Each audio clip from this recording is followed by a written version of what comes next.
We are delighted to announce that the upcoming Arab Association of Urology meeting will be hosted in Jeddah, Saudi Arabia, alongside with the Saudi Arabian Urolithiasis Days, bringing together experts, innovation, and excellence in urology. I'm excited to announce that next year, the 4th Saudi Urolithiasis Days conference is going to be in conjunction with the Arab Association Urology meeting in Jeddah 2026. So everybody, you're welcome to be there. Thank you.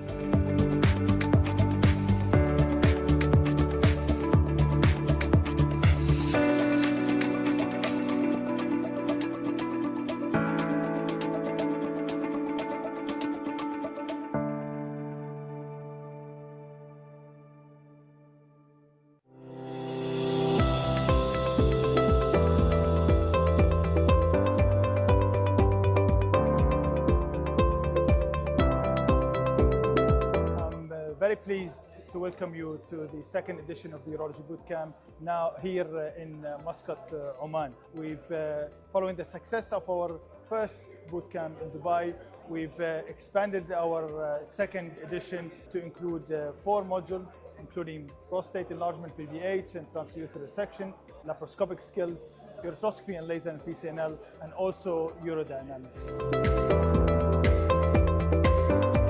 Main success for the bootcamp is delivering one-to-one training, which is very personalized to trainee, and this allows even the less experienced trainee to learn techniques in a very short time, and so learning curve is very short.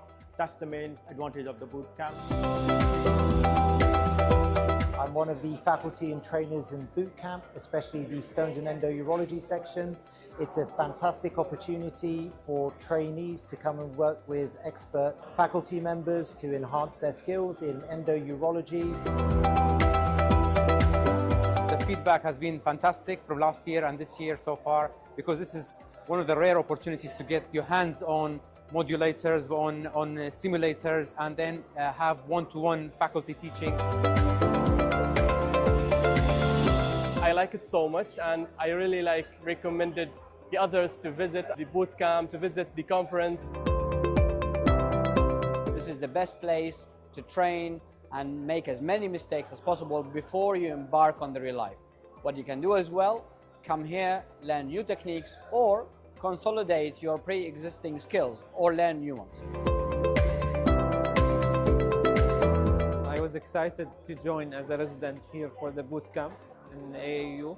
It was very helpful for me to see the 2RP and the urethrostomy, and with all the other trainers and instructors. There was a lot of simulation. We had laparoscopic sessions, urethrostomy, urodynamic, 2RB and 2RBT, and it's very enjoyable. I would like to say that boot camp, the workshop, and AAU, the way it's been organized so far is quite beneficial, helpful, and it also encourages us and it gives us a lot of skills to practice, and it has exceeded our expectations. AAU Muscat.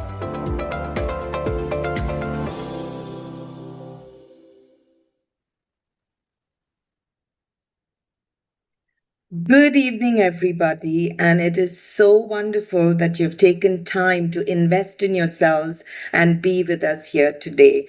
It is indeed such a pleasure to have you for this series. My name is Kavita Prabhu, and I'm the Managing Director for the Arab Association of Urology, and it is such a pleasure to bring to you today an amazing array of people who are willing to share knowledge today.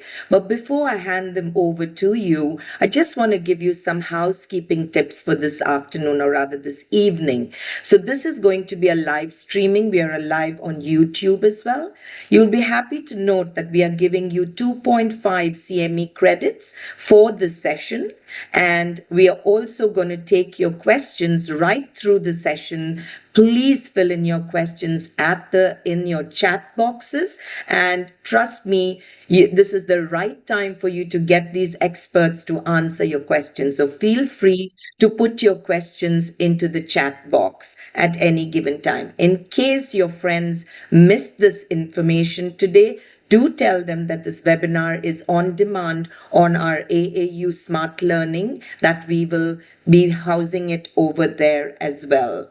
For today, as I told you, you're up for something really, really special, from biomarkers in bladder cancer to non-surgical treatments, management of non-muscle invasive bladder cancer techniques. You have a lot in store and lot of different things to learn from. So without further ado, it is indeed my pleasure today to really welcome our moderators for the session, Dr. Yasser Farahat, who is the Executive Director for the Arab Association of Urology, and Dr. Ahmed Ali. He's the Consultant Urology Surgeon at Barjeel Medical City in Dubai. So I think both these gentlemen have such a vast knowledge of information, of knowledge, of sharing that they want to do today. And we are so delighted that you're accepted to be moderators here today. Dr. Yasser? Thank you, Kavita. Good evening, everyone. Actually, I will not take too long. Actually, 3 points I'd like to highlight. This webinar is a part of the mission of the Arab School of Urology to disseminate the education and the training all over the region. This is an outstanding platform that you can reach out even after the webinar through the on-demand library that we have on the website. This is number one. Number two, the networking between our eminent speaker today representing different areas of the world, from United States, from Lebanon, from Egypt, from United Arab Emirates. This is another main objective of the Arab Association of Urology and Arab School, to share the knowledge and experience between different areas of the world. This is a very crucial to our members and our young residents. Third point, the topic today is bladder cancer, which is really one of the most important diseases that we are facing, especially here in the Middle East and the Arab region, with a high incidence and prevalence, almost more than what we have it globally. And we have a lot of unmet needs that we are facing in our region here in different aspects, in diagnosis, in treatment, in follow-ups, shortage of some medication, maybe shortage of some registry, maybe defect in some research or multi-center research. So it's really an important topic that we are facing this disease in our routine daily practice. So without further delay, I'd like to welcome my colleague to moderate this session, Dr. Ahmed Ali. He is one of the expertise in neurology, especially in neuro-oncology. Welcome, Dr. Ahmed Ali. Thank you so much, Dr. Yasser, and thank you, Kavita, as well, for the lovely introduction. It's my pleasure to co-chair this session with Dr. Yasser, obviously. It's a great opportunity. It's a fantastic way to link up, and hopefully everybody will have a great time and ask as many questions as possible to make the most of the experts that we have for you today. So without any further ado, I would like to introduce our first speaker, and it fills me with pleasure to introduce Professor Mohammed Musa. He is well-known professor of urology from Lebanon and was the former dean of the Faculty of Medicine in Lebanese University. He's the head of urology department in Al-Zahra Hospital in Beirut, Lebanon. And he's the past president of the Arab Association of Urology and the Lebanese Association of Urology. He will be talking to us a very interesting topic, which is the biomarkers in bladder cancer. What's the current evidence and what are the future directions? Professor Musa, the floor is yours. So, thank you for the nice introduction. Do you hear me? Yes, loud and clear. Okay. It's my pleasure to be here today and to talk about biomarkers in bladder cancer, the current evidence and future direction. First of all, I would like to thank the Arab Association of Urology, represented by the Executive Director, Professor Yasser Farhat, for his efforts all the time to make the connections and collaboration between the Arab world and Europe and the States now, and earlier with the Asian societies. I'm happy to work with Professor Farhat and all the colleagues I would like to thank Kavita. I would like to thank my co-speakers, Professor O'Donnell from Iowa and Professor Yasser Osman from the Mansoura, Egypt. Let's start. My task today is to tell you about biomarkers in bladder cancer.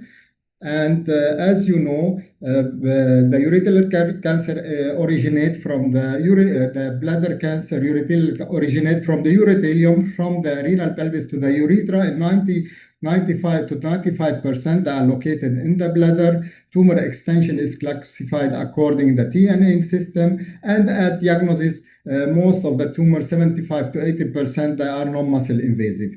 The gold standard for the diagnostic is the cystoscopy and cytology.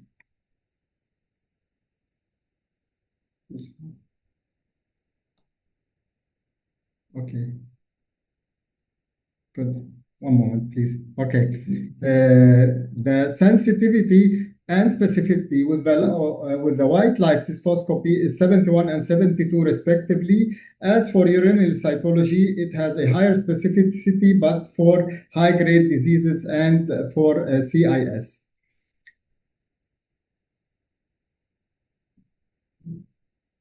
Okay. Okay. The standard treatment of non-muscle invasive bladder cancer is TURBT, but the problem with that, it has a high recurrence rate, 50 to 70%, and from those 10 to 30% will progress to muscle invasive bladder cancer. This means we need a lot of cystoscopies to follow up those patients the first year, each 3 months, the second year, each 6 months, and this is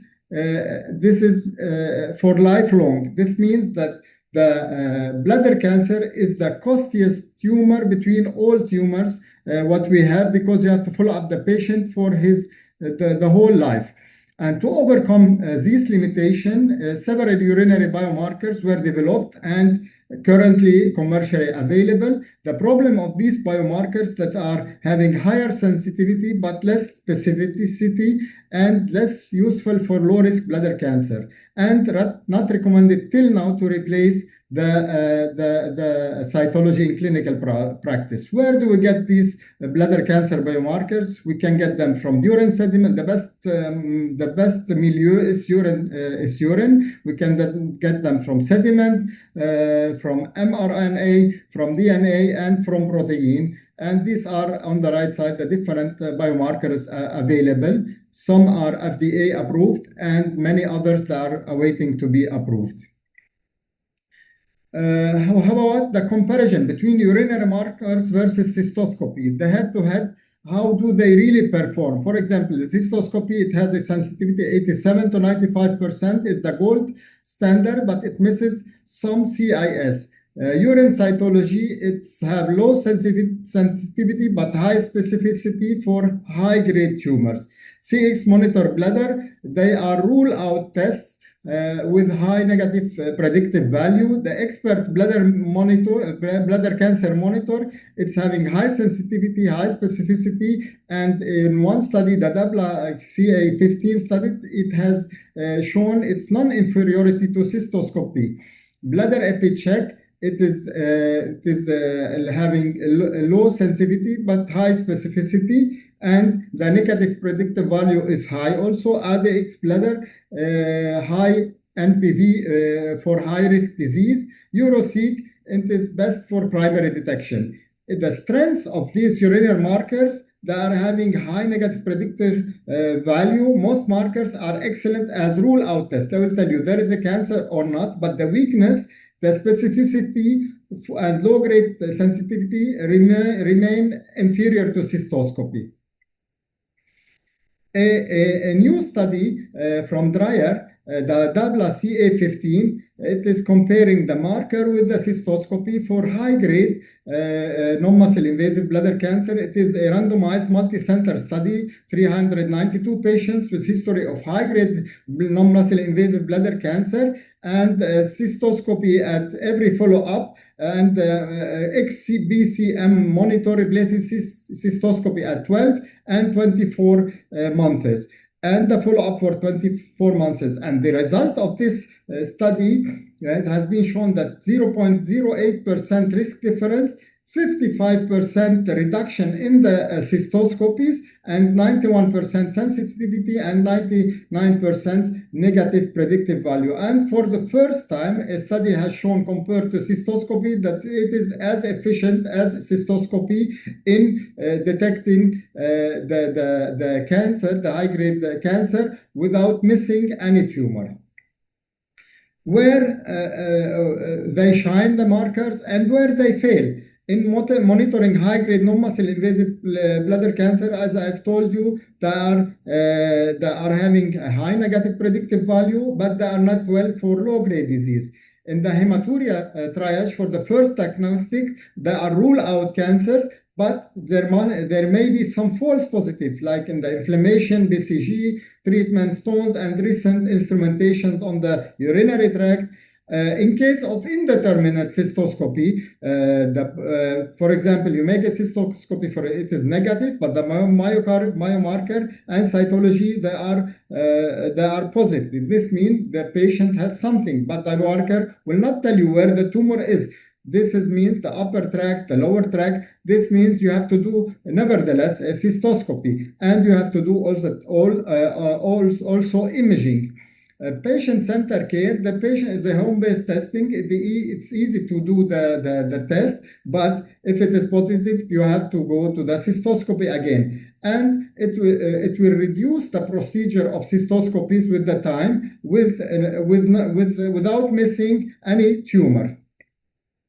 A small algorithm how to use these biomarkers in case of low risk non-muscle invasive, and intermediate risk, and in high risk non-muscle invasive. In case of low risk, the strategy is de-escalate. For example, instead of a cystoscopy every 3 months, make it each 6 or 12 months. Consider the markers, say Bladder or expert, and no role in the low grade for cytology. In case of intermediate risk, for example, multiple tumors, recurrent low-grade tumors, or single high-grade TA tumors, the strategy is alternate cystoscopy each 3 months, make it each 6 months. Alternate cystoscopy and marker, and cytology is optional. And cystoscopy if the biomarker is positive. In case of high-risk non-muscle invasive bladder cancer, the strategy is to augment cystoscopy plus cytology remains mandatory. XBCM at 12 and 24 months may allow safe omission of 2 cystoscopies during the follow-up. Upper tract imaging is also needed by guidelines, but do not rely on markers in case of high-grade aggressive tumors. So, urinary markers versus. So, is it time to ditch the scope? Not yet. No markers had matched cystoscopy for the full spectrum of non-muscle invasive bladder cancer, and patients demand near perfect sensitivity. The patient would like to have the question to his answer that I have cancer or I don't have cancer. But we can trim it. We can organize it in a way to have the cystoscopy, make it less invasive on the patient. There are biomarkers first to diagnostic for bladder cancer. The second type of biomarkers is to see if our treatment is good enough, or if we have to monitor those patients more. For example, the response, predicting response to BCG. You have treated a patient with BCG and you are not knowing whether he has responded or not. The FISH testing is a marker where he will tell you if it is positive. That's post patients that are having higher rate of recurrence and higher rate of progression. This means after the treatment, the biomarker will tell you what to do. A novel AI algorithm in the diagnostic of non-muscle invasive bladder cancer, which is the computational histology AI, the CHI biomarker. This CHI biomarker, it is a digital slide where we are analyzing 600 features from the characteristics of the tumor, tumor aggressiveness, cellular polymorphism, mitotic activity, age, immune infiltration, and this is how it works. Whole slide image, TURBT specimen digitized, all AI feature extraction, 600 morphology features, the CHI models, treatment trained on outcomes, and it will give you a BCG response score where this patient has a recurrence rate high versus low, or a progression rate high versus low. The CHI biomarker to guide intravesical therapy selection. If the CHI marker is positive, this means the treatment with BCG will offer a 56% high-grade recurrence-free survival after 2 years. And in case of gemcitabine docetaxel as alternative treatment for BCG, it will offer a 90% high-grade recurrence-free survival after 2 years. And my colleague Professor O'Donnell will tell us more about this. Overall data on gemcitabine docetaxel in BCG naive setting, gemcitabine docetaxel had a weight mean of 12 and 24 months recurrence-free survival of 79% and 77%. Even for those patients with BCG failure, if you treat them with gemcitabine docetaxel afterwards, they will have a response rate after 12 and 24 months recurrence-free survival of 60 and 42%. Another marker to predict the response of gemcitabine to docetaxel is the neutrophil to lymphocyte ratio. When it is 3 and above, this means this is a bad prognosis, and this patient may recur. Comparative efficacy and cost of new agents for BCG and responsive CIS. If you look at all the treatment method, what we are doing, for example, and the new alternative to BCG drugs, cretostimogene, for example, it has a complete remission at 24 months is 42%, and the cost per year is 700,000.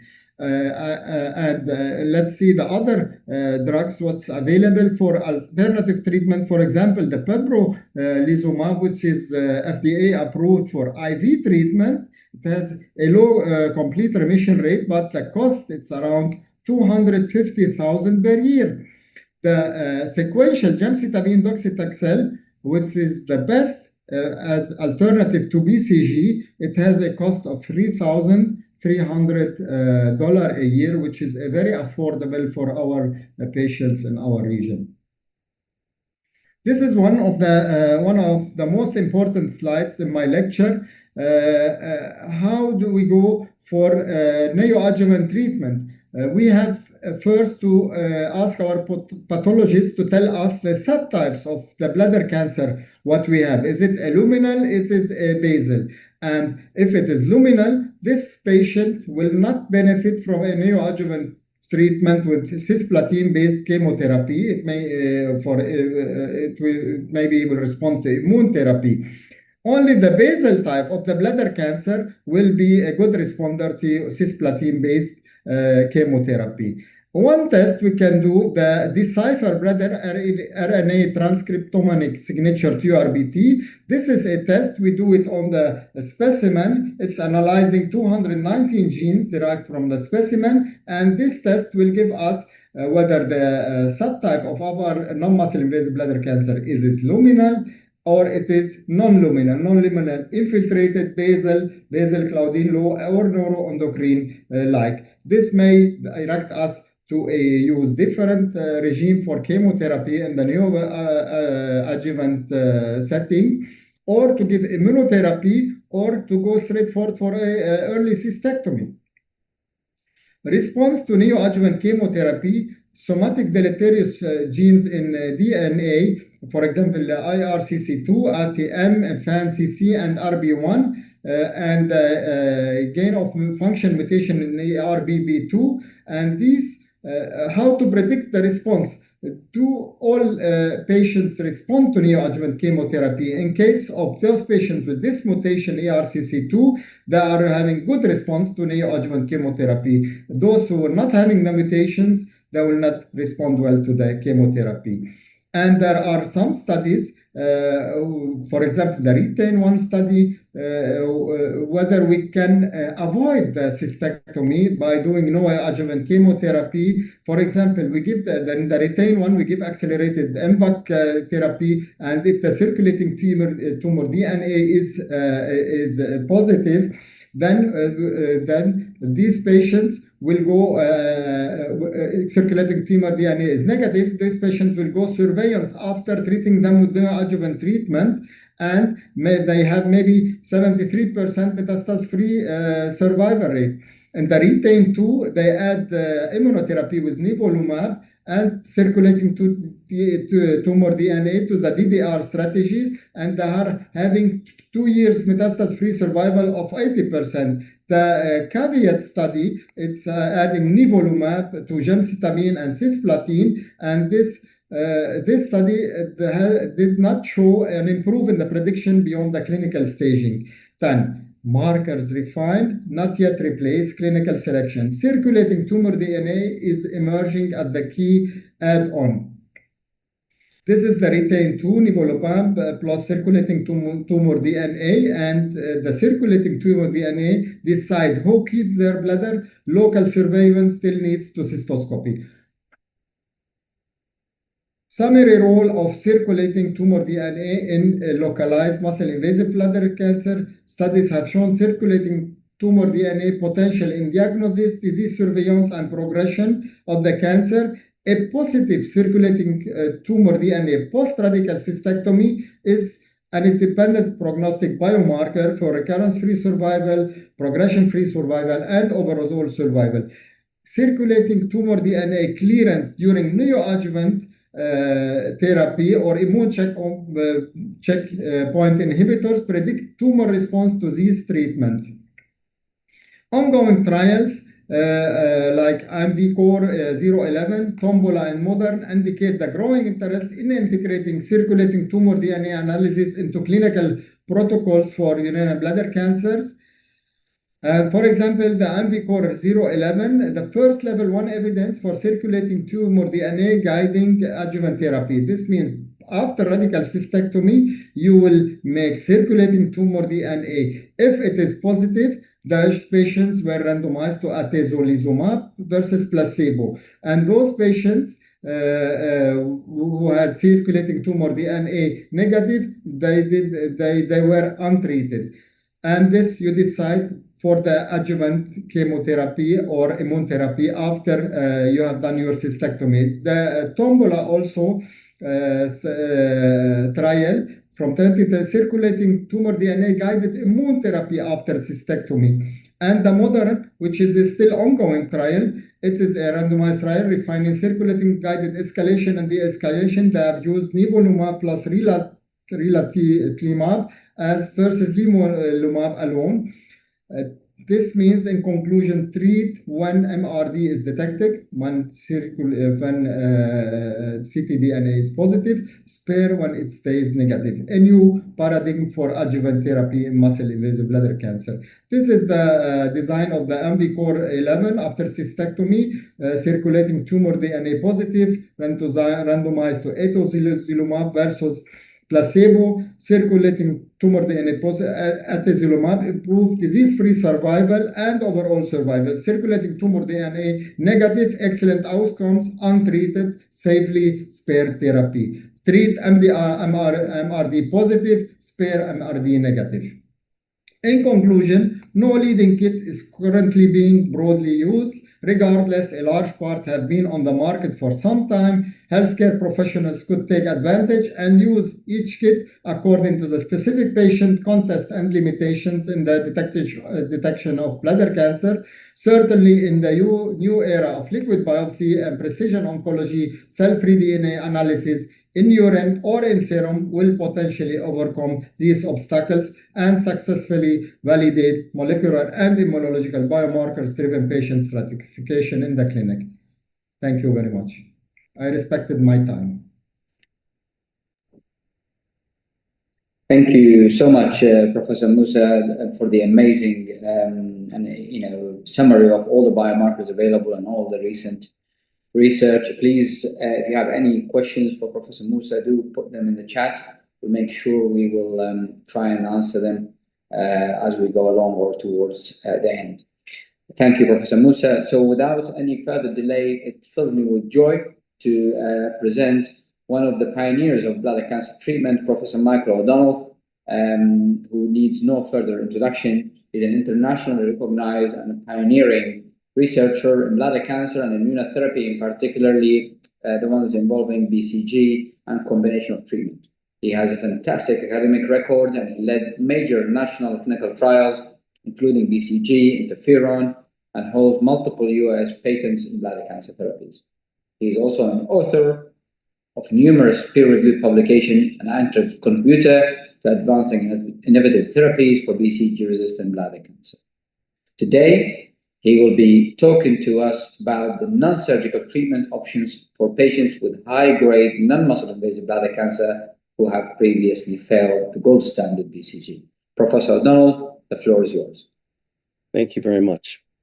I'd like to first begin with a pre-poll question for the audience to see what your current feelings are about non-surgical treatments for BCG unresponsive disease. So if you would please do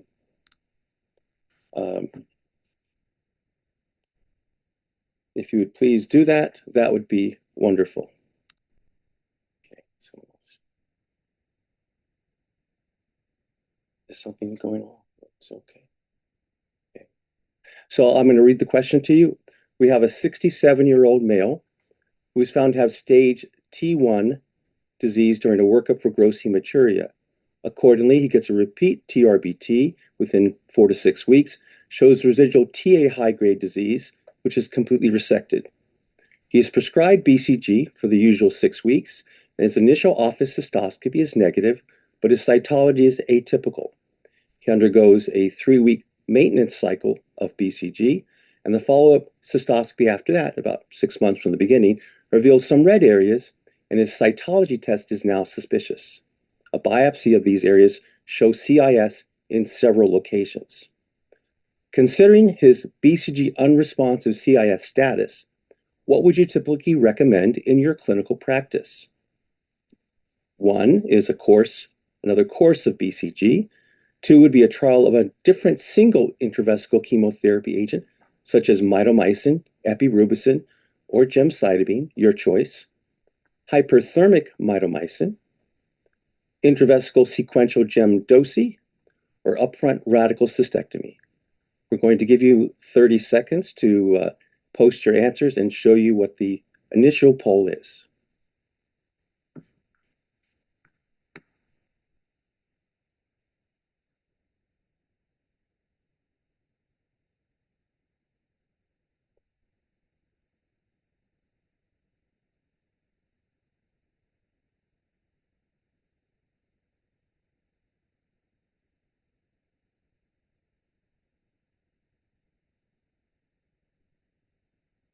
And I believe we're going to post them here. What we can see is that 16% would give more BCG, 19% would give one of our more typical single-agent chemotherapy agents, 8% would give hyperthermic mitomycin, 22% would give the gemdosi sequential treatment, but the majority, 35%, would prefer upfront radical cystectomy. Very good. Let's talk about other treatment options besides radical cystectomy.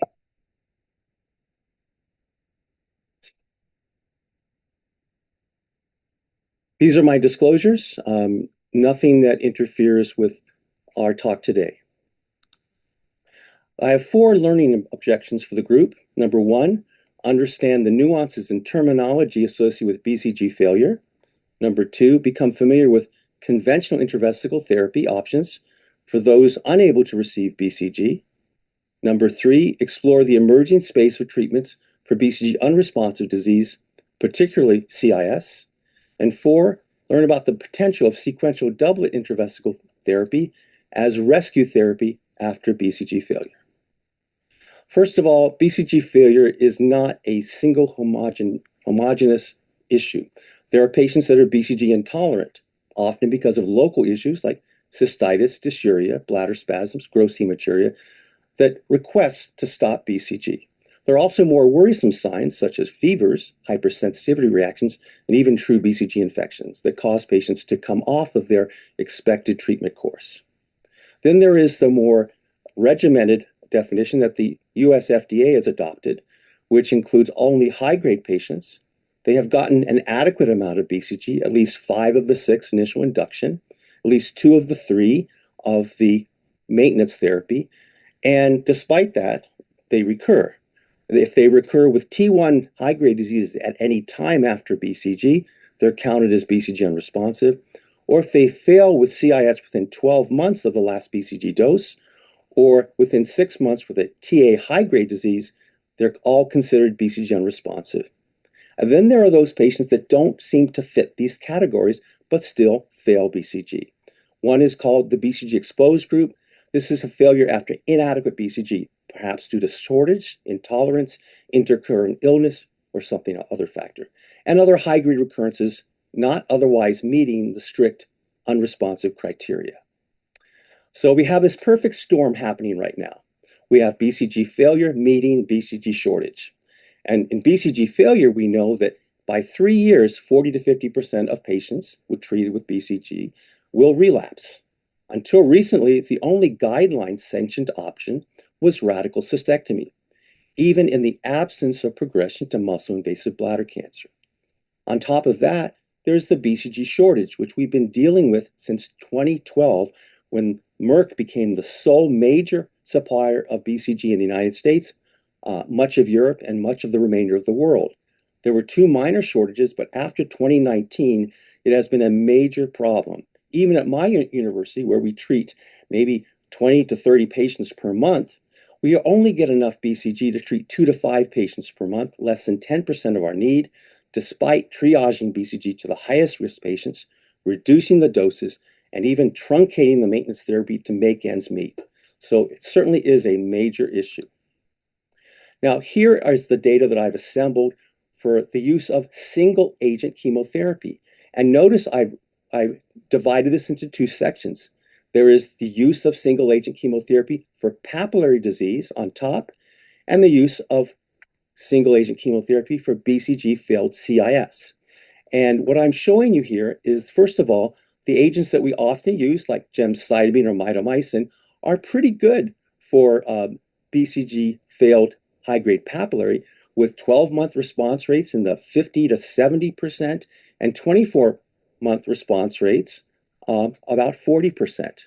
And if you add hyperthermia to mitomycin, as is available in some but not all centers, you'll get that 24-month rate up to 56%. But let's compare that to CIS, which is a different disease. So in case for mitomycin, there's very little data on this. And what data we do have suggests that at 2 years, less than 20% of patients remain disease-free. If you try an older FDA-approved drug called valrubicin, it's 8%.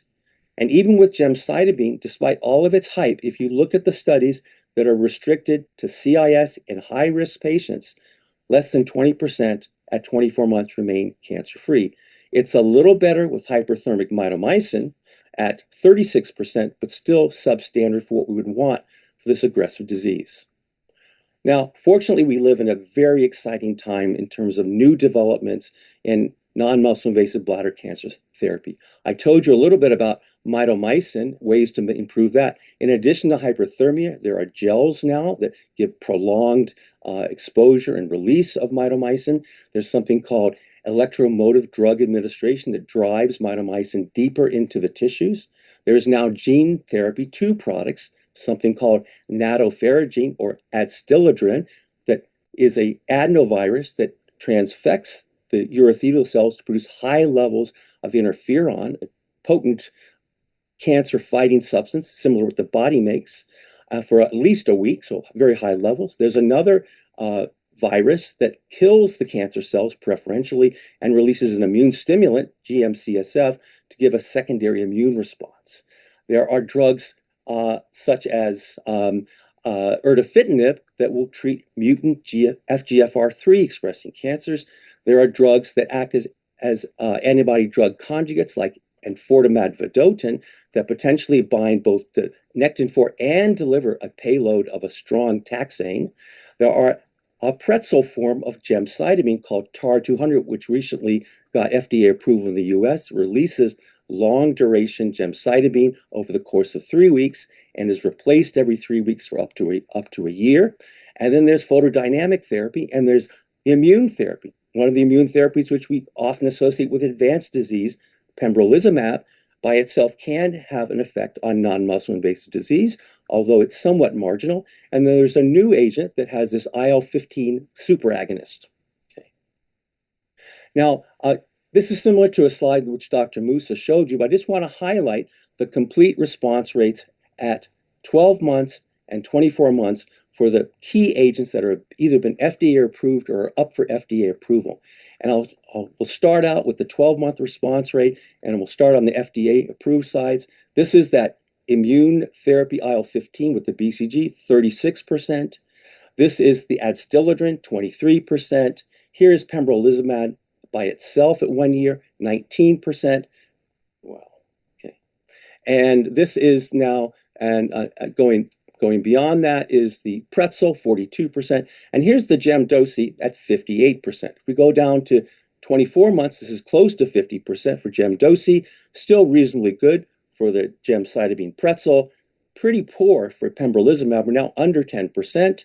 The nadofaragene is under 20%, and the N803 or the immune IL-15 agent is now at 15%. Now, a new player on the field that will be up for FDA approval soon will be this cretostimogene, this gene therapy that produces GM-CSF. It's pretty good at about 42% at 24 months, and if you combine it with pembrolizumab, the anti-PD-L1 agent, PD-1 agent, you're up to 54%. But what's the problem? Well, every agent that uses an systemic immune stimulant like pembrolizumab is associated with significant grade 3 or higher immune adverse events. It's about 15 to 12, 15%. Here we see 14%. Here we see 13%. Here we see 13%.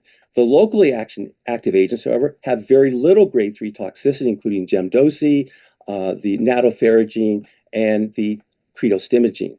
But look at the cost, and this is staggering. To treat a patient for 1 year with the combination of cretostimogene plus pembrolizumab is going to be about $1 million per patient for 1 year of therapy. Even pembrolizumab alone for a year is $240,000. And this pretzel that releases sustained gemcitabine, still $700,000 compared to readily available agents that are generic and be found anywhere in the world, gemcitabine docetaxel, at about $3,000. Okay. So let me introduce you to the concept of intravesical, sequential, one after the other, doublet chemotherapy. I'm going to talk about the history, the principles of optimal drug selection and order of administration, the proposed mechanisms of action, the result in the BCG failure space, extended indications, and even cascading strategies, meaning what's next after that, what's next after that, with other doublets. Okay. This was the very first report reported in Japan in 1985 and then picked up and reported in the US in the Journal of Urology in 1989. And this was before BCG, and they had 30 CIS patients. And at this point, they gave mitomycin C on day 1, let's say it's a Monday. On the next day, they gave adriamycin, also known as doxorubicin. The response rate was great. 70% of the patients had a complete response. And the durability was good as well, meaning that 70% of these patients, as you see in the Kaplan-Meier curve, showed persistence of response out to 3 years. However, 2/3 of the patients had moderate to severe chemical cystitis, taking up to a month to resolve, and 12% had to discontinue therapy because of this severe side effect. So that led to a damper on using doublet or multiplet chemotherapy. But it didn't make much sense to me because we know from systemic disease that you cannot resolve a cancer with a single chemotherapy. Multi-drug regimens are really the standard of care. So the ideal strategy should be to combine synergistic oncolytic mechanisms from different chemo drugs. But the problem is the dose-limiting toxicity is chemical cystitis. So I had this proposition that I'll show you, I think has been borne out, that vesicant drugs, which all medical oncologists understand, are drugs that you must give by central venous administration, because if you put them in a vein, you'll get phlebitis, and if they leak out through the vein, you can get actually necrosis of the skin. Well, my hypothesis, which seems to make sense, is that vesicant drugs cause more cystitis. It makes sense. They are contact sensitizers. So if you were going to use a two-drug mechanism, you wouldn't want two together, just like the mitomycin and adriamycin. That would be an unhappy patient. You could probably get by with one of them because we give one agent all the time, but you'd probably be your happiest if you had two non-vesicant drugs where neither of them caused chemical cystitis. And so I looked through the entire literature to find out of drugs that have been used in the bladder, even those drugs that we don't often see, which ones are vesicants and which ones are non-vesicants. And of the vesicants, which one have severe cystitis? Well, basically most of them that have been tested. Now, the non-vesicants, very few have chemical cystitis. Now, there's a couple little outliers here. The taxanes, like paclitaxel and docetaxel, are intrinsically irritants. They're not quite vesicants. And furthermore, the drug that they are used to dissolve them, for instance, paclitaxel is dissolved in something called cremophor, which is ethanol and castor oil. That combination is intrinsically very irritable to the bladder. People scream when you put this in their bladder. And the valrubicin, when it came out, was actually also put into castor oil and ethanol. And so patients that get this drug by itself have a severe problem. Now, I'll just tell you in advance that you can stop that by putting lidocaine, buffered lidocaine in the bladder for just 10 minutes, and this effect is obviated. Okay, so this was our first venture into doublet chemotherapy back in 2006. We had already tried gemcitabine alone for BCG unresponsive refractory patients, and like the other larger reports, we found that although there was some initial response in the dotted line below, most patients came to ground and less than 20% maintained a durable complete response at 2 years. But when we started with gem-mitomycin, we saw that result was more than doubled, and we were getting close to 50% of patients at 2 years that maintained a disease-free state. Both treatments were pretty well tolerated, except when you gave too much gemcitabine, and some people are giving 2 grams in 50 cc's. I can tell you that is poorly tolerated versus 1 gram in 50 cc's. And the combination didn't seem to be worse than any of the single elements. But in 2009 through 2011, like many problems we're seeing these days, mitomycin C goes into worldwide shortage. But fortunately, at the same time, Jim McKiernan at Columbia University discovered or found out that docetaxel could be put in the bladder safely and with a good complete response rate, 56%, for these BCG refractory CIS patients. And in fact, there was durability. About half to 40% of patients remained cancer-free at 3 years. So this established docetaxel as a safe and effective agent for use. So what happened was, when we ran out of mitomycin, I switched over from gem-mito to gem-doci. And this is the report that first came out in 2015. Incidentally, we had 4 BCG-naive patients, and they're at the very top. None of them recurred after getting the gem-doci, and you'll see and there's some data now to show that it works especially well in these high-grade, non-treated BCG-naive patients. And those that got 1 or 2 BCG failures were similar to what we got with gem-mito, namely close to 50% at 18 months remained cancer-free, and there was a little bit of dropout. And the intolerance was very acceptable. Mild LUTs, about 60%. At that time, some new data came out showing that this made biological sense. So on the left here, what you're seeing is the result of a mouse model in which these mice are left with a drug that simulates the molecular changes that happen under normal bladder cancer. In this case, you get p53 alterations along with P10, which is another driver of oncogenesis. And the mice by themselves, left to their own, develop metastasis in 85%. They have huge amounts of tumor weight in their bladder, and the proliferative rate of their cells is very high. Looking at 3 different drug combinations of cisplatin-dosi, gem-dosi, or cisplatin-gemcitabine, the best single agent was gem-dosi. And in fact, not only did it result in a 90% reduction in tumor weight, but the proliferation rate dropped 75%, and the metastasis rate dropped 90%.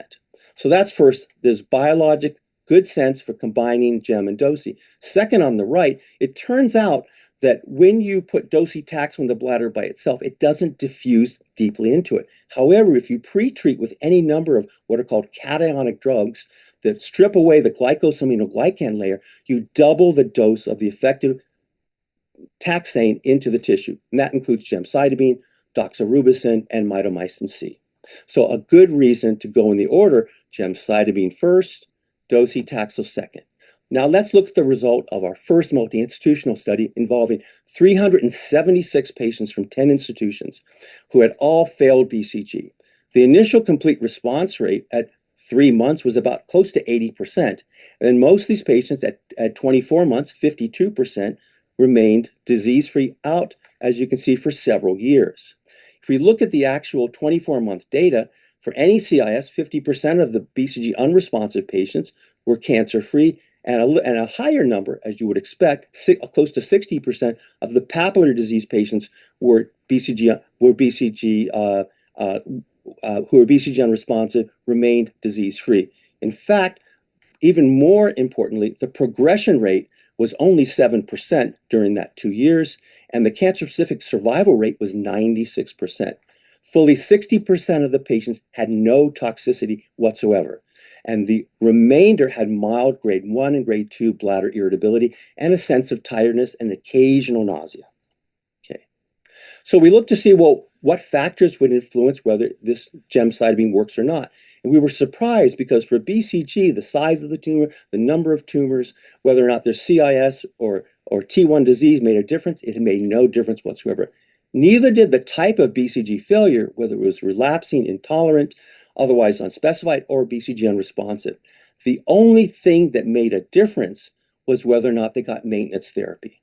And it seems that for most chemotherapy-related intravesical programs, the extended maintenance do better because there's probably a percentage of additional kill associated with each and every one of the treatments. In fact, we have predicted from our modeling that there's about a 5% additional reduction in recurrence with every single dose of maintenance therapy. Okay. Now, we wanted to make sure we weren't the only ones doing this. Massachusetts General Hospital, Brigham and Women's did the same study with a similar group of BCG unresponsive patients. In their CIS group, their 2-year disease-free rate, illustrated here, was 54%. Their progression-free survival at 2 years was 92%, and their cancer-specific survival was 93%, confirming that our observations were independently validated. There's even been a first prospective trial of gem-dosi and BCG unresponsive disease out of the Erasmus group in Europe, where at 12 months, the disease-free rate for CIS was 69%, and at 24 months, it was 46%. Very similar to what our retrospective studies had predicted.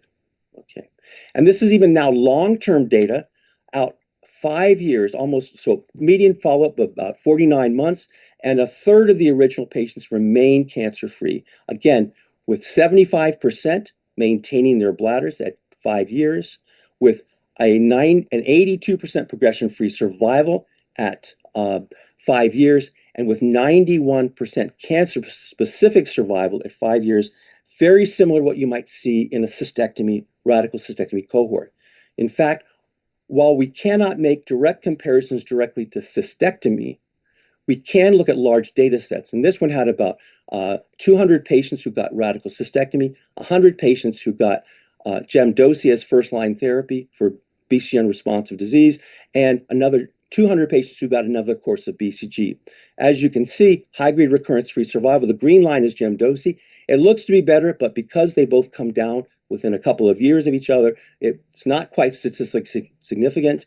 however, the cystectomy-free survival is, the progression-free survival is, and then we looked at the cancer-specific survival for gemdosi versus additional BCG. It was highly statistically significant. As you can see, the blue line passing about 75% versus about 95% CSS with the gemdosi. And even when we compare gemdosi to radical cystectomy at 5 years, you can see we're about 3 to 4 times better in terms of cancer-specific survival. Again, realizing it cannot be a direct comparison, but it's the closest thing we can come to, I think, giving us enough confidence that this idea of bladder sparing is a real therapy.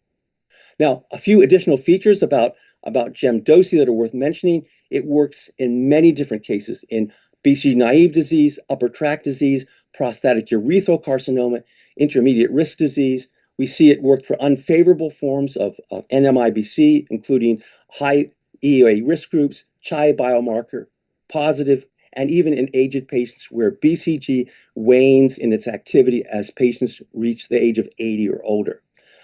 Some other new developments, we're now down to 1 hour per agent, so you can leave within 5 to 10 minutes after the second drug, the docetaxel, goes in. There's a group in Australia that is testing mixing the gem and the dosi together.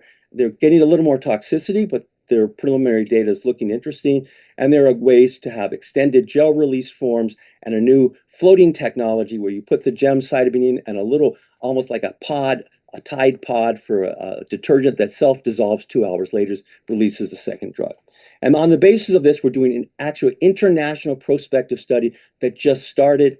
And I'll show you the link for that in a moment. A couple of tricks about this. You can, again, put the Foley in, clamp it for the first hour, let it drain, put the second drug in, and remove it in 5 minutes. After 5 minutes, we usually give patients sodium bicarbonate and naproxen the night before to change the pH in a more favorable direction towards alkalinity. We can give ondansetron, which is an anti-nausea for those patients that have it, takes care of the problem. And we have ways of taking care of patients who have difficulty holding the drug. One is to use something that our oncologists use, which is called split dosing. We put half the drug in for half the time and repeat it. So it requires a little more work, but you can do it. And I want to show you that, this bladder numbing with the alkalinized bicarbonate, and I'll show you this gravity reflux techniques, which one of my physician assistants made. We basically hook the whole thing up in a closed, sterile system. We raise the Foley bag to about 2 or 3 feet. If the patient has a spasm, just like a thermometer, the liquid goes up, but there's enough capacity to hold it. And as soon as the spasm stops, it drains back in. So we get no drug loss with this. Okay. I want to show you the last bit, which is our cascading therapy. Not only do we have gemdosi, we have 4 others, including something called valrubicin docetaxel, quad chemo that uses 4 drugs, gem, cabaz, pembro, and then back to gem, mitomycin. And in each case, our 2-year disease-free rate is between 40 and 50%. And at 7 years now, the cancer survival is 83%, rivaling what you would expect to see with a radical cystectomy series. So the take-home messages are as follows. Bladder-sparing therapy provides a reasonable alternative to radical cystectomy for BCG-unresponsive disease, especially when given within the first 2 years of diagnosis. The single-agent gem or mito is still appropriate for BCG-failed papillary high-grade disease, but not for CIS. The doublet chemo, such as gem-mito or gem-dosi, are appropriate therapies for both BCG-failed papillary disease as well as CIS. The gem-dosi is very well tolerated, but it does require an hour or more of clinic time. Some of the new agents are very exciting and are showing good initial activity and durability, but there is some toxicity, especially if you use the PD-1 agents, and many of them are sort of lagging behind in durability. And finally, the proper sequencing of subsequent treatments after gem-dosi failure is not really known, but a cascading regimen of serial alternating doublets may provide longer-term success. And finally, a plea to our international trial, which we hope to open in the Arab associated areas in the very near future, where we're asking patients that have this issue of BCG-unresponsive cancers to participate and provide us with the data for the use of gem-dosi for such patients. I will stop now and ask for the same questionnaire to be given and see what you think this time around.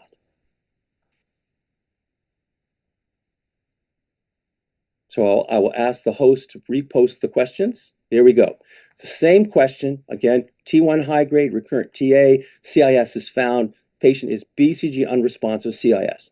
Would you recommend another course of BCG, a trial of a different single agent, such as mito, epi, or gemcitabine, give hyperthermic mitomycin, give sequential gemdosi, or continue on with upfront radical cystectomy?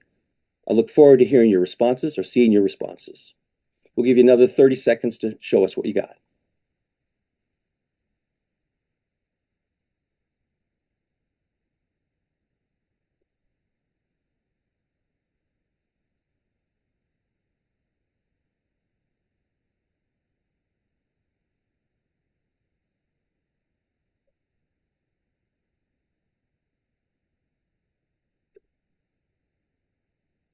Okay, here we go. I think we've made an impact here because very few would give additional BCG. You saw the data is clearly inferior.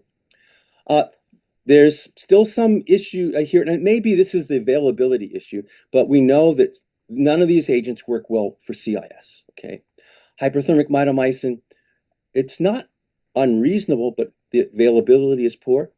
Thank you, everyone. I guess you were listening. 69% would prefer to give gemdosi, and some of these patients that otherwise would have gone for radical cystectomy would have gone into this group. So I think this has been very illuminating. I hope you've enjoyed it. I look forward to whatever questions you have. Thank you. Thank you so much, Professor. This was a fantastic talk, and we're obviously already convinced a lot of our participants in the webinar today, which we've smashed the record. We have more than 200 participants in so far, and the questions are not stopping. So we look forward to answering all these questions, but we, without any further ado, we have one more fantastic speaker, Professor Yasser Osman. He's a professor of urology at the Urology and Nephrology Center in the famous Mansoura University in Egypt. He has an extensive clinical and academic experience, and he's a renowned specialist in renal transplantation and uro-oncology. He contributes massively and significantly to the advancement of urological care. He's an active researcher with a strong publication record and an impactful contribution to urological science and transplant outcomes. He's an internationally exposed clinician with training and collaboration at leading institutions such as the Mayo Clinic, Cleveland Clinic, and the MSKC. Professor Yasser will be talking to us about the management of non-muscle invasive bladder cancer, and specifically addressing the question, when should radical cystectomy be considered? Professor Yasser, the floor is yours.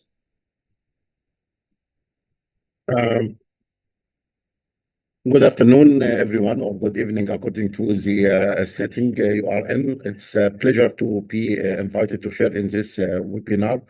And I know it is really a difficult task to share after this excellent presentation by Professor Musa and Professor O'Donnell. Could I have my slides now?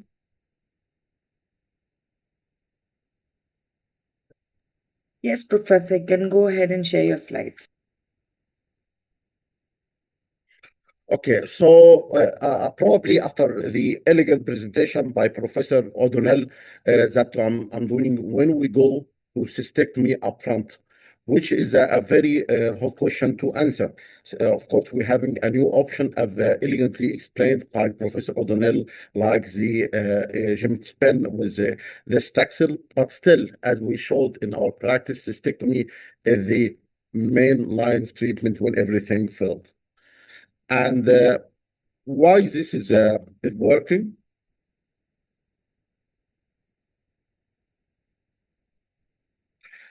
Because even with optimal management, a substantial number of patients progress to incurable disease stage. Because actually, when we are dealing with non-muscle invasive bladder cancer, they are regarded essentially as two separate diseases. They are not one disease.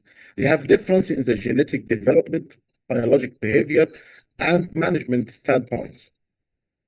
So we could have dealing with cats We could deal it conservatively with bladder sparing, and sometimes we are dealing with tigers, in which we should be very aggressively from the start.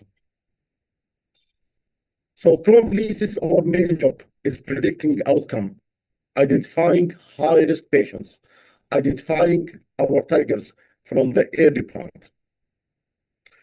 This is my agenda in how identifying our tigers, from the pathological risk factors, from the better diagnostic evaluation, response to treatment, and finally, the outcome of early versus delayed cystectomy. Starting with the stage. Stage T1 should be clarified as not a single stage.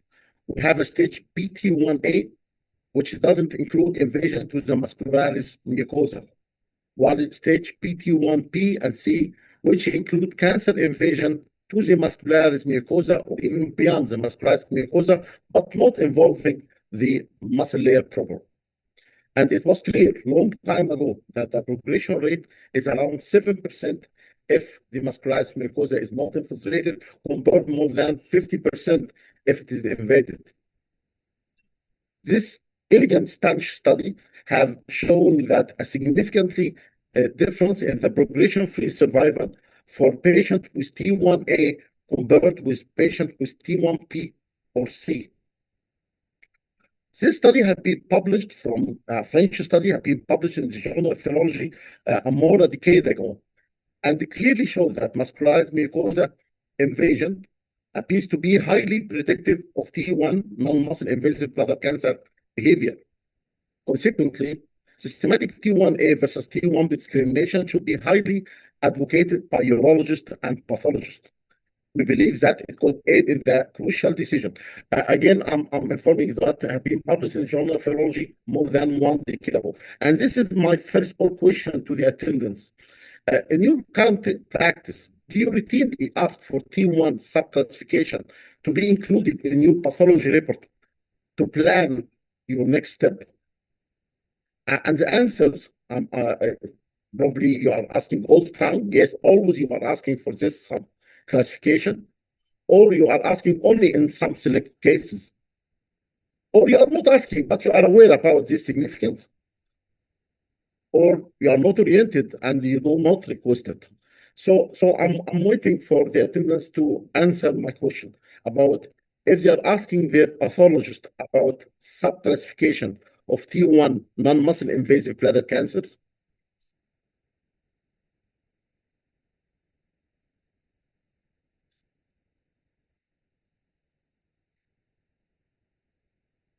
So let's have the answer now and look for the results.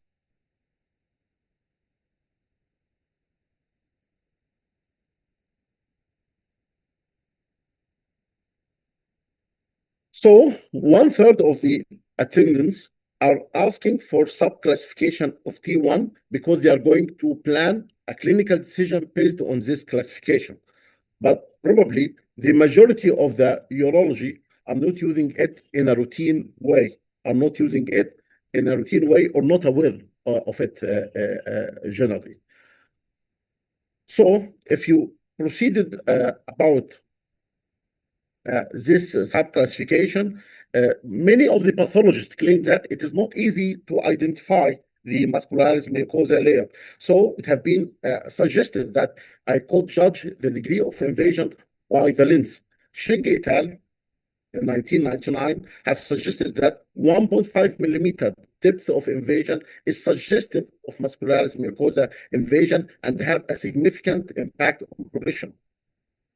This elegant study coming from Egypt have been showing that only the 1 millimeter depth is sufficient as a cutoff value of muscularis mucosa invasion, but it should be combined with the width of the invasion of 0.5 millimeter of diameter.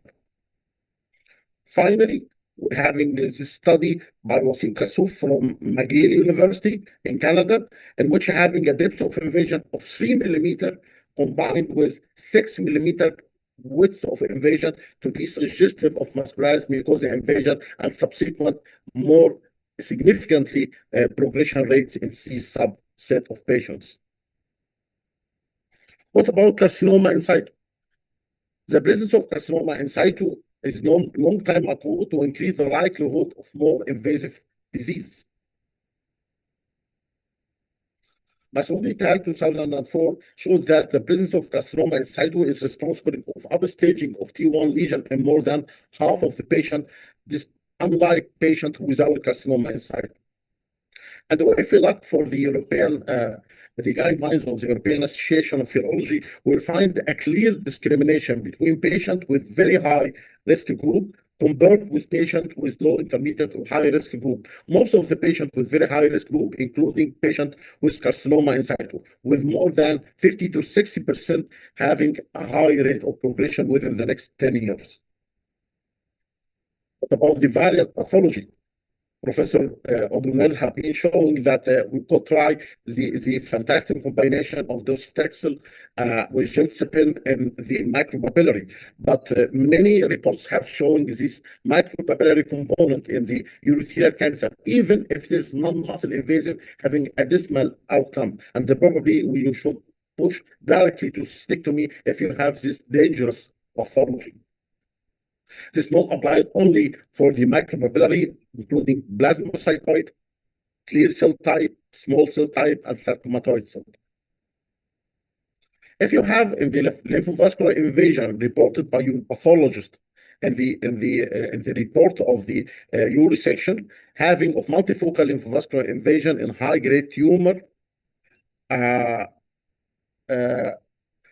ETRT were independent predictor for response to BCG, and BCG unresponsive patient reported worse oncological outcome. So if you have a lymphovascular invasion, probably this is another invitation to stop directly the cystectomy option. Prostatic urethral involvement is also a poor prognostic factor, even if the final pathology component having a non-muscle invasive or non-stromal invasive disease. Molecular markers, as shown in the first lecture, is not to the moment having a good prognostic value in the diagnosis of the tigers among the non-muscle invasive disease, and not significant predictors and could be applied widely clinically. What about better diagnostic evaluation? Now, we know that repeated QRP will uncover muscle invasion in up to 40% of our patients. And if we look for all the studies, we're having upstaging in 30 to 50% of our patients. So the guidelines now, second QRP should be done in all patients with T1 tumors if there is no complete resection of the tumor, or if there is no detrusal muscle in the specimen sent for examination. And this has been associated by increase in the progression-free survival in this patient for those who received second lock TURBT compared with those who does not receive second lock TURBT. And it has been studied that the difference between re-TURBT after 6 weeks, 12 weeks, and 18 weeks, and there is no much difference in the outcome whenever you are going to do your repeat TURBT. But if you look for the population-based study and the systematic review and meta-analysis, still the second biopsy for re-TURBT is not reflected on improvement in the overall survival of our patient, including the cancer-specific survival. And probably we have to look for a specific patient to have this second lock re-TURBT. Probably T1, G3 is a good candidate for that. A more open area of research for studies who is really candidate for second lock TURBT. So this is the second poll question for the attendance. As a practitioner urologist, I know that all of us are doing TURBT as a second look, but are you currently utilizing the blue light cystoscopy in your clinical practice as a routine? The first answer, yes, routinely. I'm having the blue light cystoscopy using it, or you are using it in some selected cases, or you are not having it, but you are planning to adopt, or it is not a part of your current practice. So again, we'll leave some seconds to having an answer about the use of the blue light cystoscopy in your routine practice in managing non-muscle invasive bladder cancer.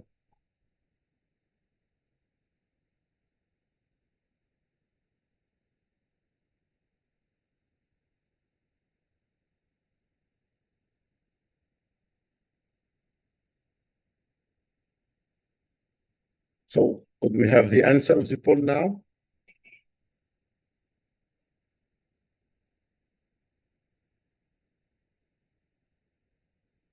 So it's clearly that probably more than 80% of the patients are not using it at all in their practice. Probably some are planning to adopt it.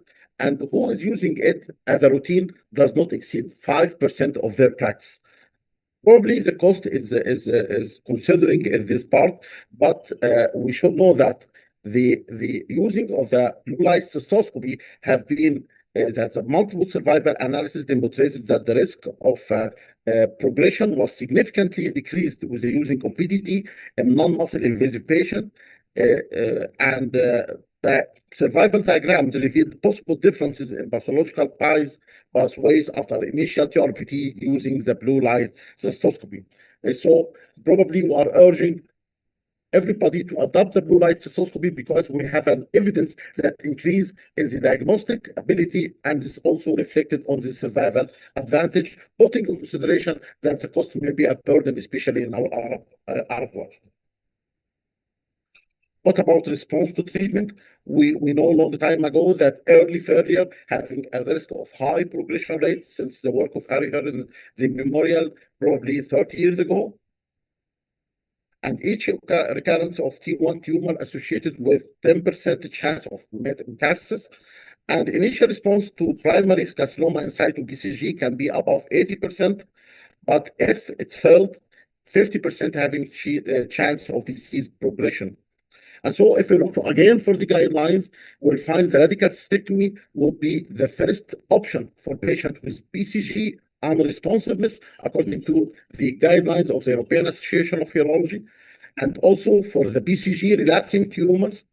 And probably it is the second choice in the low-grade recurrence, but still it is the second option to provide radical cystectomy.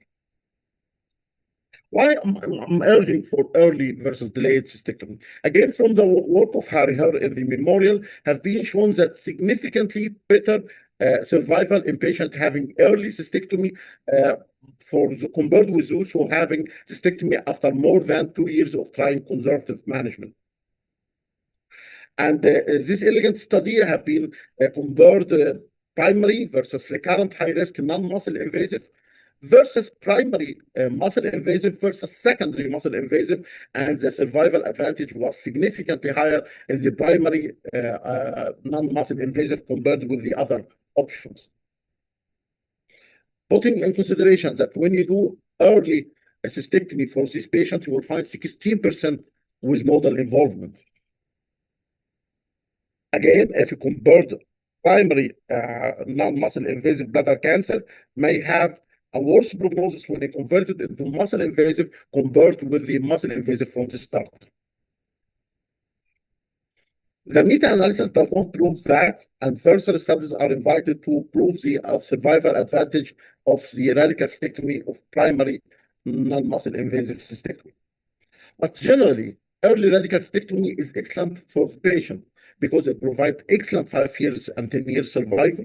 It allows psychological relief rather than living with a risky bladder, less visits to the doctor, to the hospital, less installation, resection, surveillance, cystoscopies, less exposure to anesthesia procedures, and probably this will maximize the quality of life.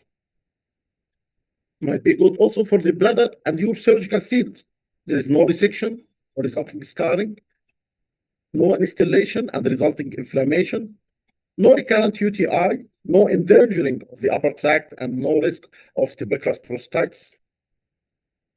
It's good for surgeon because it allows you to provide the best type of quality of surgery for your patient. Early cystectomy allow operating in a native anatomical plans that are not affected by scarring, inflammation resulting from multiple resections and installation. Early intervention allows for nerve preservation and post-op urinary diversion with better continence rates.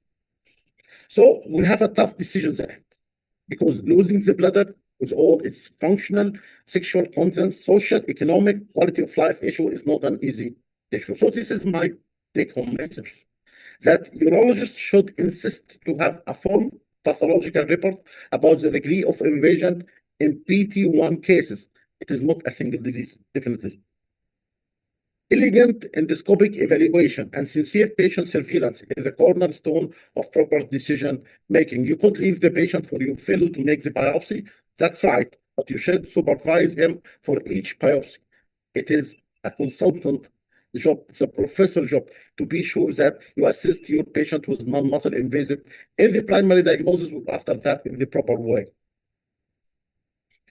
You should include your patient in the decision making. You having this great online programs giving a percentage of recurrence and the progression. So include your patient by using this online application. And follow the major urologic guidelines in a smart way. For example, if you look for the high-risk group in the guidelines in the European Association of Urology, you will find that the BCG is the first choice. But if you look for the very high-risk group, you will find the radical cystectomy is the first choice. Both are valid, but look the arrangement, they put the options for us as a practicing urologist. Patient choice, of course.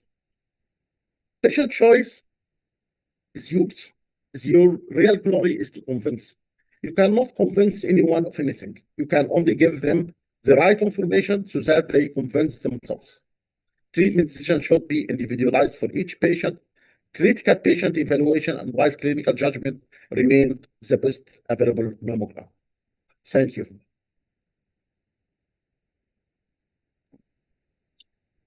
Thank you so much, Prof. Thank you, Dr. Ahmed. So I'd like to thank all the three speakers for what I think is one of the most amazing webinars I've sat through. The three speakers have really enriched the subject of bladder cancer. I personally have learned a lot. And I think it's time to tackle the lots of questions that we have. So we'll start with Professor Musa. The first question from Malik Hassan. He's asking about the role of biomarker. Is it limited to surveillance or it can be used as a diagnostic pathway with the hematuria patients? No, there are different types of biomarkers. For the first diagnostic, there are biomarkers for surveillance and for the prognosis also. For example, in the daily practice, if you have, for example, the biomarker bladder tumor antigen test, it's like a pregnancy test. You take a drop of urine on the test and it tells you if it is positive or negative. And for the follow-up also, an NMP22 is also for the surveillance. And for example, for the follow-up after BCG treatment, the FISH testing, which is a fluorescence in situ hybridization test, will tell you whether this patient is responding well to BCG or not. And finally, before neoadjuvant chemotherapy, there are biomarkers which tell us whether those patients may benefit from neoadjuvant chemotherapy. Even after radical cystectomy, we have a new, biomarker is the circulating tumor DNA, which is telling us if it's still positive in blood after a radical cystectomy, this patient may need adjuvant treatment. For each period of the treatment, we have a biomarker now. It's available on the market, but they are not all of them FDA approved. Many that are commercial. For example, the EuroKit 17 is testing a protein in the urine. And for those patients with hematuria, you can test them. It will tell you if positive or negative, but it's not FDA approved. Thank you so much, Professor Musa. And I think we just then touch quickly on the second question, which is also about biomarkers. People obviously asking about the cost effectiveness of these biomarkers and would they really, with their high cost, be part of routine practice?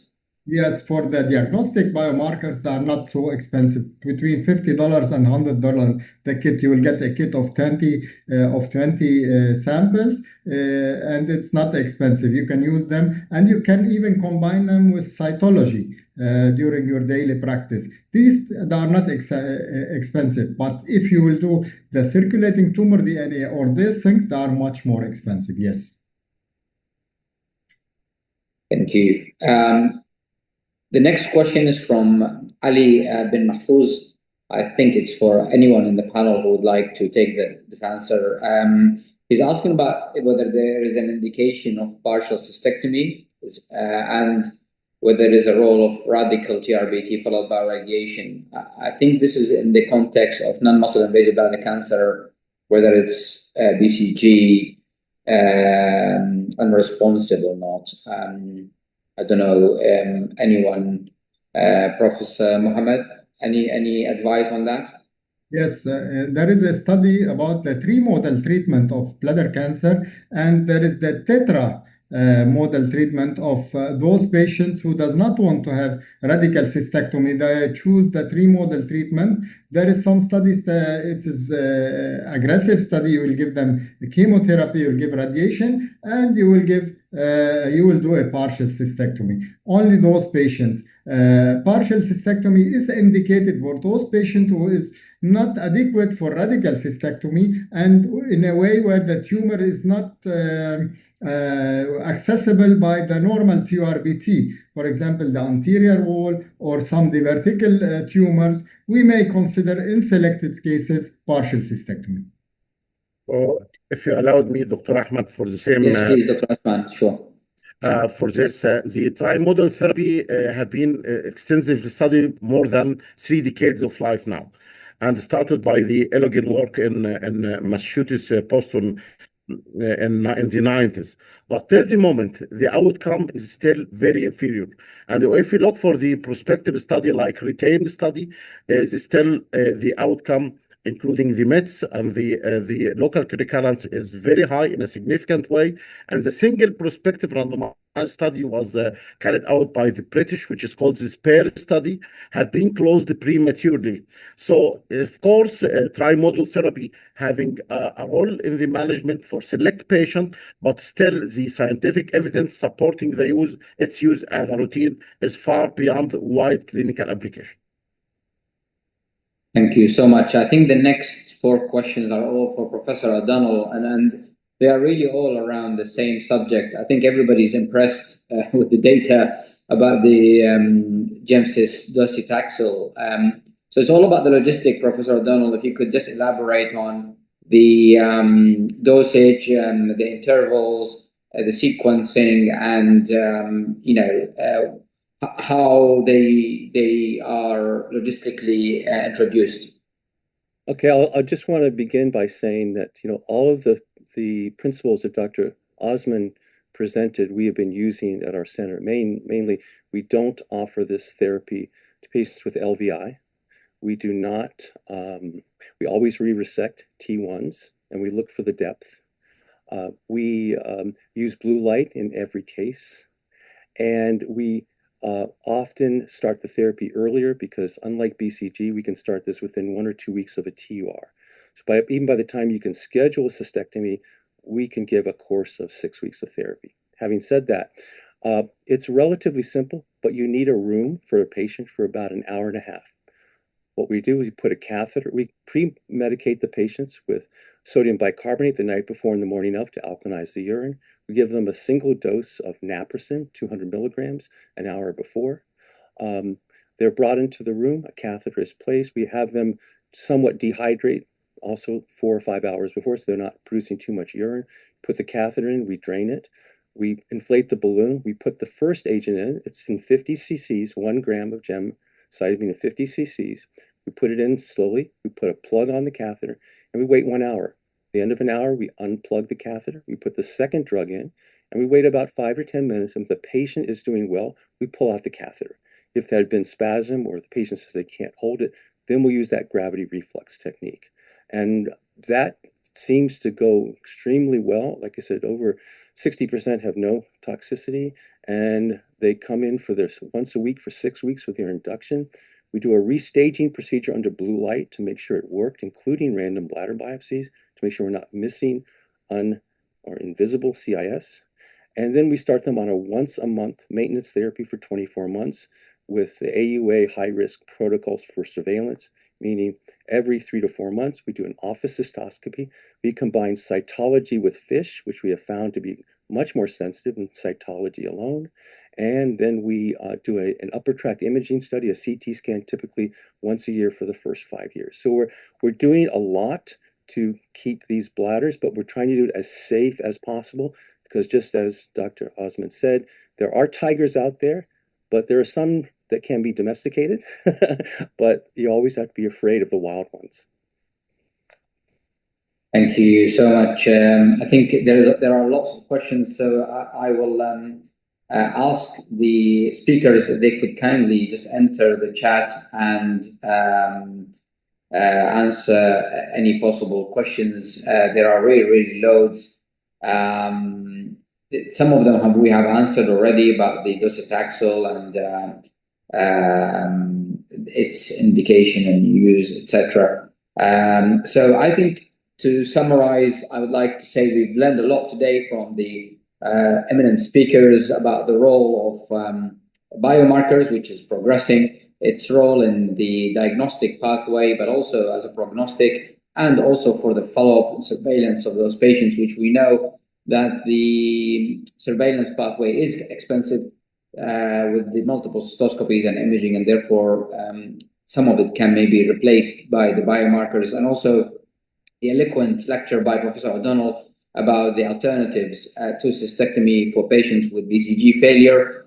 The interesting concept probably going forward would be, can this be used up front? Because we know that patient with BCG failure, even with cystectomy, their outcomes are worse than if they have an upfront cystectomy. So there is something in the pathology of those patients that makes them do worse off. So maybe there is food for thought for trying to use this combination therapy or more aggressive treatments at the outset. And clearly, the fantastic talk from the experienced Professor Osman about the role of cystectomy in those patients, which will clearly remain a relevant option of treatment, especially in patients who are symptomatic or who would like to have an end to their treatment and stop having the further cystoscopic surveillance with the biopsies, TRBTs, etc. So there is a degree of personal choice or patient choice ultimately, especially when the outcomes are equivalent.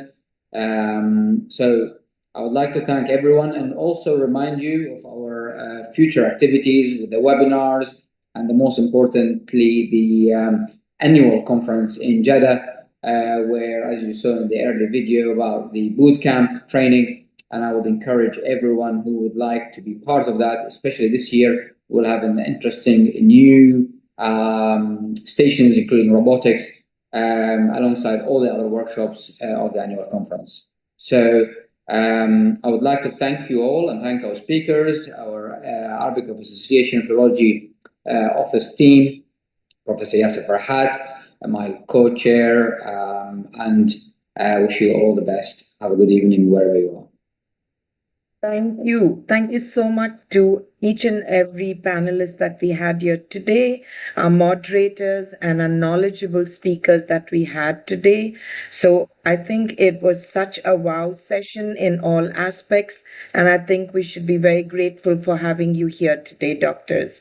Thank you very, very much. You could see that we have a record number of people who had literally stuck on right from the beginning to the end, and we thank you, audience, for being with us here today. We want to just quickly take you through some highlights that we have. We are very proud of the achievement of the Arab Journal of Urology, which has risen in the impact factor from 1.2 to 2 this year, which shows a significant 67% growth. And what does that mean for each of you? One is, please log on and view the articles written there. And secondly, feel free to contribute to them on a regular basis because this is making a difference. So you can scan the QR code here and access the journal as well.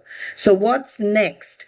We have the Arab Association of Urology and the Arab School of Urology, a membership fee of just $60 for 2 years, which has a remarkable load of benefits to you, whether it's online access to the journal or to the e-learning platform where we have an extensive knowledge-based videos and articles that you could learn from. So feel free, and you, in addition, registration, you get a 25% discount on our annual conference. So become a member today. But what we are going to do today for the ones who have stayed on till now, we are going to be doing two lucky draws. So thanks to AI, we've pulled two lucky people from the list who've been here today.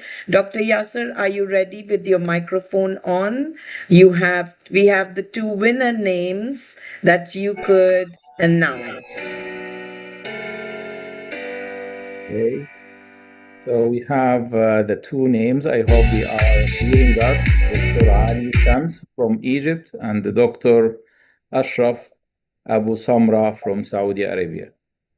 Congratulations, doctors. And we will reach out to you, and we will tell you how you can claim your free 2-year, membership free from us as well. Last but not the least, we're going to quickly give you an update. We're really looking forward to welcoming you to our annual conference this year, which is going to be poised in Jeddah. And Dr. Yasser, if you can give us a quick highlight on some of the wonderful instructional courses that we have there, and you can now register to these courses as well. So, Doctor, quick insight to this, please.